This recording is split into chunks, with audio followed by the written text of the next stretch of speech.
রমজানের বাজার নিয়ন্ত্রণে দেশের সবচেয়ে বড় ভোগ্যপণ্যের বাজার খাতুনগঞ্জে অভিযান চালাচ্ছে ভোক্তা অধিদপ্তর। সেখানে রয়েছেন আমাদের সহকর্মী তামিম মাহমুদ। আমরা সরাসরি চলে যাচ্ছি তার কাছে।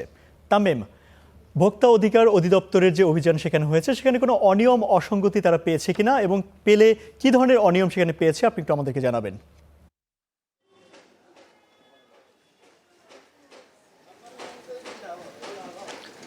গতকাল কিন্তু চট্টগ্রামের যে পাইকারি বাজার দেশের অন্যতম বৃহত্তর পাইকারি বাজার খাতুনগঞ্জে কিন্তু অভিযান পরিচালনা গতকালকে আমরা অভিযান নিউজ করি এবং সেই সংবাদের আলোকে কিন্তু আজকে অভিযান পরিচালনা করা হয় এবং কিছুক্ষণ আগে কিন্তু এই অভিযান শেষ হয়। সেই অভিযান আমরা দেখতে পাই চট্টগ্রামের খাতুনগঞ্জে কিন্তু আমরা যেই বলা হচ্ছে যে প্রদর্শিত মূল্য, মানে যেই মূল্যটি দেখানো আছে সেই মূল্যের চাইতে বেশি দামে কিন্তু পণ্য বিক্রি হচ্ছে। যেমন ছোলা কিন্তু দেখা যাচ্ছে দেওয়া আছে প্রায় 75-78 টাকা, কিন্তু মূল বিক্রি হচ্ছে 90 টাকার উপরে। এছাড়াও চিনির দামও হেরফের পাওয়া গেছে। এছাড়াও এখানে এক ধরনের কেমিক্যাল পাওয়া যায় যেটি হাইড্রোক্লোরাইড, সেখানে কিন্তু এটির ব্যবহার পাওয়া যায়, যেটি দিয়ে তারা বলছে যে বিভিন্ন পণ্যে রং সহ বিভিন্ন কাজে তারা ইউজ করছে, এটি শরীরের জন্য মারাত্মক ক্ষতিকর। এছাড়াও বেশ কিছু অসঙ্গতি তারা পায়, যেখানে পণ্যের স্লিপের সাথে বা আমদানি পণ্যের যে স্লিপ সেটির সাথে বিক্রয় পণ্যের যে স্লিপ সেটি মিল না পাওয়ায়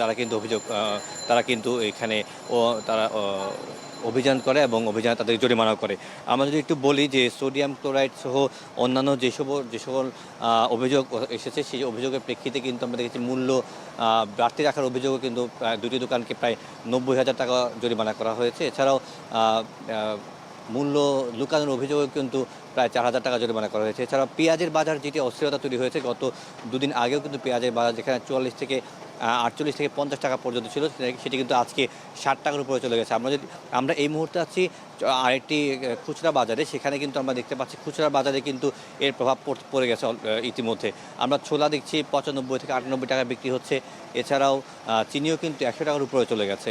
এছাড়াও রমজানের অন্যতম যে ভোগ্য পণ্যর মধ্যে আরেকটি বিষয় এটি হচ্ছে খেজুরের দামেও কিন্তু আমরা দেখেছি কেজি প্রতি 40 থেকে 50 টাকা পর্যন্ত বেড়ে গেছে। এছাড়াও অন্যান্য যে সকল ক্ষুদ্র জিনিসগুলো আছে ভোগ্যপণ্য, যেগুলো সচরাচর বেশি ব্যবহার না হলেও ব্যবহার হয়, সেগুলোও কিন্তু দাম বৃদ্ধি করছে।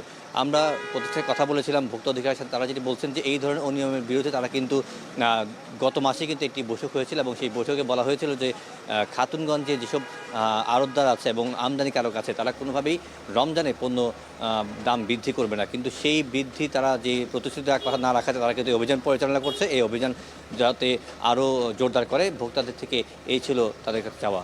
এই ছিল চট্টগ্রাম থেকে আমার কাছে। তামিম, আপনাকে ধন্যবাদ।